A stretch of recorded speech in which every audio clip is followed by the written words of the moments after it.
Kami masih bersama dengan Direktur Utama PT Asuransi BRI Life atau BRI Life Iwan Pasila.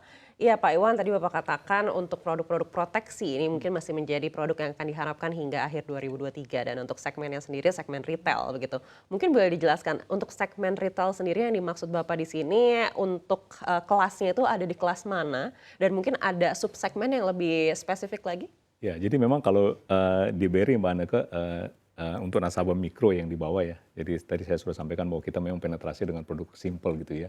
Kami itu punya produk yang namanya AMKKM di mana premi itu cuma 50.000 setahun gitu ya. Tapi kita bisa menjual dengan memanfaatkan teknologi digital di Bank BRI itu sekitar 1,5 sampai 2 juta polis per bulan. Nah sampai sekarang ini per Juni itu total nasabahnya sekitar 21 juta. Untuk segmen retail, kita itu sekarang ini ada 3 subsegmen yang kita coba penetrasi. Yang lower mass-nya, itu memang kita melihat bahwa produk-produk proteksi yang simple seperti asuransi mikro tadi, itu kita memberikan dengan premi yang sekitar 100.000 per tahun atau 200.000 per tahun. Itu salah satu yang kita coba dorong supaya mereka bisa menikmati proteksi. Yang kedua, kita mulai memperkenalkan produk-produk proteksi yang jangka panjang. Kami itu punya produk yang 5 tahun memberikan proteksi. Sehingga kalau mereka bisa dilindungi selama 5 tahun kan paling nggak peace of mind bisa dapat gitu ya. Nah memang kami sedang memikirkan bagaimana caranya memanjangkan tenor itu supaya nasabah bisa mendapatkan proteksi. Tetapi memang sekarang ini natur nasabah perbankan umumnya gitu ya, mereka cenderung jangan terlalu panjang gitu ya. Kalau bisa pendek-pendek dan memang ujungnya kadang-kadang mereka minta ada pengembalian premi. Nah produk kami yang ketiga yang memberikan perlindungan penyakit kritis tambahan gitu ya, itu juga kami rancang untuk 5 tahun pembayaran premi. Pertanggungannya 8 tahun dan itu ada pada saat akhir 8 tahun kalau mereka masih hidup, kita masih membayarkan sekitar 105% dari premi yang sudah dibayarkan. Jadi ini produk-produk yang kita rancang memang untuk segmen nasabah tersebut.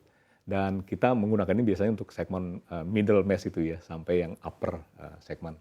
Nah, yang upper segmen ini kadang-kadang mereka lebih cenderung menggunakan teknologi. Jadi di BRI itu kita punya Brimo kan ya.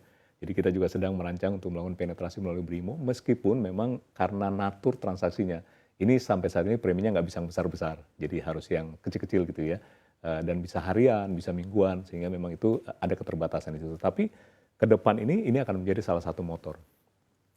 Untuk nasabah-nasabah prioritas private di atas itu, kita memang punya produk-produk tadi perlindungan penyakit kritis yang kita kembangkan gitu ya. Tentu memang uang pertanggungannya cukup tinggi gitu ya, supaya mereka bisa mendapatkan manfaat dan preminya cukup mahal. Dan ini memang kita memberikan layanan tertentu kepada mereka ini karena memang natur dari misalnya proses underwriting yang berbeda gitu ya. Sehingga memang kita sekarang produk ini diharapkan bisa memenuhi kebutuhan. Nah memang kami juga sedang merancang produk tambahan gitu ya, di mana bisa memberikan manfaat kepada nasabah private prioritas ini. Kan ketika mereka misalnya mengalami peristiwa meninggal dunia gitu ya, punya aset yang banyak mau dihibahkan kepada keluarga gitu ya, itu kan ada keterkaitan dengan pajak. Nah kita sedang bersama satu produk supaya ahli waris yang ditinggalkan ini jangan dibebani dengan pajak ini. Cukup menggunakan manfaat ini kemudian untuk membayar kebutuhan-kebutuhan tersebut. Dan ini kan memberikan peace of mind juga kepada keluarga yang ditinggalkan gitu ya, ketika mereka menerima harta warisan tersebut. Jadi ini manakah yang kita lakukan tuh ya. Nah di BRI sendiri memang sekarang ini mereka meminta perusahaan anak itu termasuk kami untuk melakukan penetrasi ke bawah juga. Jadi sekarang ini kalau Mbak Anneke pernah dengar ada namanya agen Brilin yang jual di warung-warung gitu ya, pakai mobile itu. Sekarang kita juga sedang mendorong supaya kita bisa menjual melalui mereka. Jadi mereka kita rekrut tanda kutip punya IPKS dengan kami untuk memasarkan produk-produk kami yang tadi asuransi mikro tadi. Dan ini sudah mulai berjalan meskipun kita berharap ini cepat-cepat tumbuh gitu ya. Karena pangsa pasarnya sangat-sangat besar untuk melakukan penetrasi tadi. Jadi kami membagi begitu Mbak Anneke mengenai kebutuhan produk. Baik, itu dari segi penetrasi produk yang tepat Ya. untuk nasabah. Ya. Lalu dari segi investasi sendiri, kita tahu Bank Sentral ini masih juga mempertahankan suku bunga. Tapi ada potensi mungkin di tahun depan akan mulai memangkas. Lalu seperti apa kebijakan investasi di BRI Life saat ini? Ya, jadi memang di BRI Life ini kita terus sudah menyusun kebijakan investasi ya. Setiap tahun kita coba monitor dan kita evaluasi. Kebijakan investasi ini kita susun untuk memberikan kepastian bahwa aset yang kita terima, premi yang kita terima itu kita investasikan sesuai dengan karakteristik kewajiban yang kita beri garansi kepada nasabah.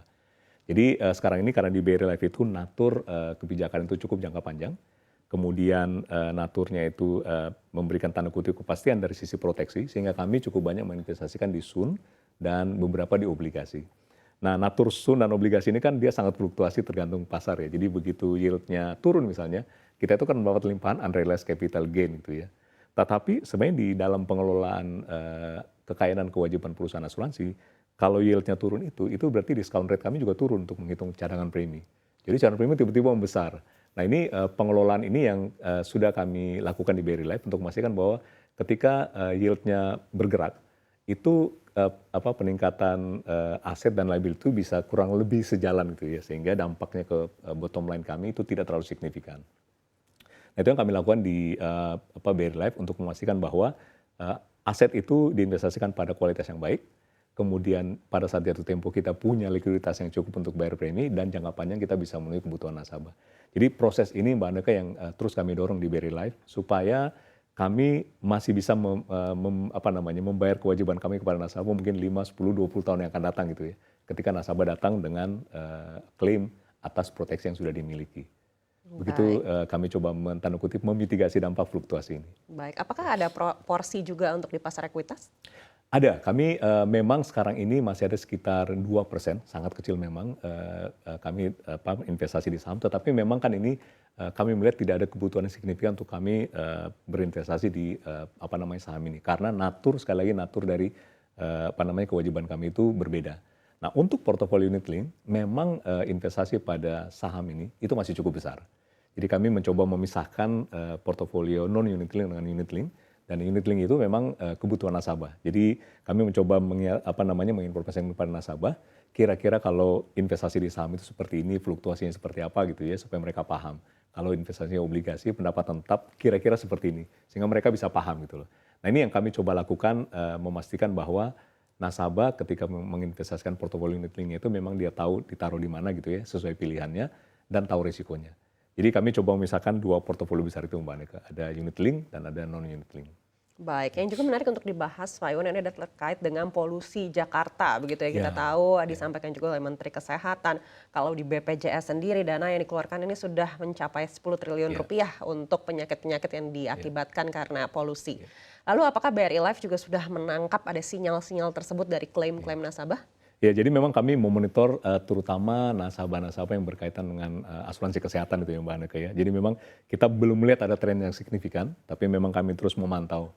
Nah memang di BRI Life ini proteksi kesehatan yang kita berikan melalui asuransi kesehatan itu memang tidak spesifik bahwa penyakit apa saja yang dijamin dan tidak dijamin. Sehingga memang ISPA ini dampaknya pun juga merupakan bagian yang kita cover gitu ya.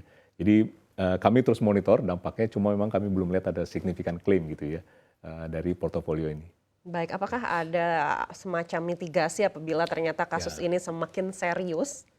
Jadi memang kita terus mendorong ada sosialisasi kepada nasabah gitu ya. Jadi hal-hal yang berkaitan dengan ISPA, kemudian juga berkaitan dengan cara hidup yang lain gitu ya. Salah satu yang cukup sekarang ini mengemukakan adalah potensi obesitas gitu ya. Di mana orang malas bergerak gitu karena dia mager gitu ya. Itu membuat tubuhnya menjadi ada potensi obesitas dan kemudian diabetes gitu ya. Jadi kita terus mendorong sosialisasi ini, bagaimana cara hidup sehat, bagaimana bergerak gitu ya. Memang sekarang ini perlu hati-hati juga karena ketika bergerak di luar, ini ada potensi terkena polusi gitu ya. Jadi tapi kita terus dorong supaya peserta kami, nasabah kami itu bisa memahami risiko-risiko yang ada sehingga mereka bisa mengambil tindakan gitu ya, untuk tanda kutip menghindari atau mitigasi risikonya. Baik, Pak Iwan, kita tahu memang kalau secara umum ini pertumbuhan asuransi jiwa sedang terkontraksi begitu. Apakah dari BRI Life mungkin mengharapkan ada insentif atau dukungan dari pemerintah untuk bisa lebih menggenjot lagi angka pertumbuhan ini hingga akhir 2023, terutama juga untuk bisa mengimplementasikan PSEK 74? Ya, jadi memang kalau kita lihat kondisi sekarang di mana terkontraksi ya, jadi salah satu penyebabnya adalah memang kemampuan daya beli yang turun karena kondisi perekonomian sekarang. Tetapi kalau kita bisa menyasar setiap segmen sesuai kebutuhan, harusnya potensinya masih banyak.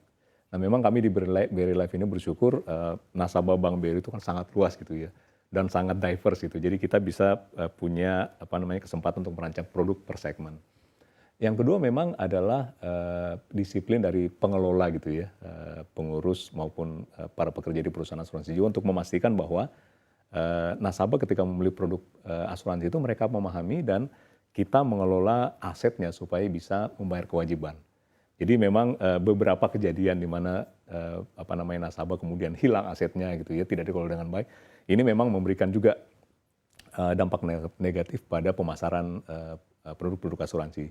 Jadi hal-hal ini memang harus kita bereskan dan saya melihat cukup banyak upaya ke sana ya, baik oleh internal perusahaan untuk menjaga profitabilitas maupun menjaga pengelolaan perusahaan yang baik. Regulator juga saya lihat cukup banyak mendorong gitu ya. Beberapa dengan produk baru gitu ya, kemudian regulasi baru mengenai unit link gitu ya, yang baru-baru ini regulasi mengenai penempatan aset gitu ya, yang mencoba memastikan bahwa pengelolaan itu bisa dikelola dengan baik. Nah yang terakhir memang saya melihat bahwa potensinya masih ada gitu ya, sepanjang kita kemudian bisa memanfaatkan cukup banyak teknologi digital untuk mendorong peningkatan layanan kepada nasabah. Sekarang ini kan teknologi digital dengan WhatsApp gitu ya, kita bisa touch nasabah kapan saja. Dan dengan menggunakan teknologi ini harusnya kita bisa mendorong nasabah untuk bisa aware mengenai kebutuhan asuransinya gitu ya. Dia bisa kontak dengan kita kapan saja ketika pengen menanyakan status polisnya. Dia bisa mendapatkan manfaat mengenai produknya ketika misalnya dia mau klaim ada pertanyaan gitu ya. Jadi tidak selalu harus misalnya harus datang ke kantor kami gitu ya. Nah ini hal-hal ini tentu membuat kita lebih efisien mengelola perusahaan kita. Dan biasanya kalau lebih efisien itu harusnya preminya juga bisa lebih kompetitif gitu ya.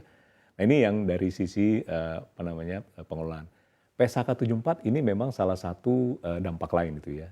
Kalau saya lihat PSHK ini kan memang mengubah proses kita melakukan pelaporan. Nah ini memang hal yang besar yang tantangan besar yang harus dihadapi oleh perusahaan asuransi karena kalau kita lihat untuk menerapkan PSHK itu sebenarnya bukan hanya beli sistem saja, tapi orang yang melakukan itu juga harus kompeten. Dan ini menjadi tantangan terbesar di industri kita sekarang ini karena beli sistemnya mungkin cukup mahal, sehingga mungkin tidak semua perusahaan asuransi mampu melakukan itu. Belum lagi orangnya, tenaga aktuaris maupun finance yang memahami gitu ya. Ini tidak terlalu banyak. Jadi Mbak Aneka ini memang tantangan yang super duper besar, tapi kami bersyukur melihat komitmen regulator gitu ya. Regulator kan sekarang sudah pasang target 1 Januari 2025 jalan gitu ya. Nah memang kita terus mendorong supaya asuransi jiwa ini mempersiapkan diri, karena ini begitu jalan, ini memang akan mengubah cara pelaporan kita. Dan akan mendorong pemahaman yang lebih baik gitu ya bagi yang membaca laporan. Salah satu yang mungkin nanti akan berpengaruh adalah bagaimana cara kita mengelola produk-produk yang tanda kutip sub-portofolio itu bisa menimbulkan kerugian ke depan gitu ya. Nah kalau sekarang ini, itu kita bisa lihat cuma satu bundle per produk gitu ya. Jadi mungkin dari sub-produk itu ada yang negatif, kita bisa mengabaikan karena totalnya masih positif gitu ya, memberikan laba. Tetapi nanti ini nggak bisa, yang negatif ini mesti dikeluarin di report tersendiri. Nah ini tentunya akan memberikan dampak gitu ya, baik secara pelaporan maupun profitability. Jadi proses PSHK 74 ini akan sangat baik untuk mendorong tumbuhnya cara mengelola asuransi yang baik gitu ya. Tapi memang di sisi lain ada biaya yang harus dikeluarkan untuk sistem maupun orang. Nah ini tantangan terbesar dan kita berharap regulator konsisten gitu ya ke depan. Karena kalau konsisten ini memang akan banyak menolong industri asuransi ini untuk tumbuh ke depan. Baik, konsistensi regulator yang menjadi harapan untuk industri asuransi, terutama asuransi jiwa agar bisa tetap tumbuh. Sekali lagi terima kasih Pak Iwan Pasila, Direktur Utama BRI Life telah bersama kami di studio CNBC Indonesia kali ini.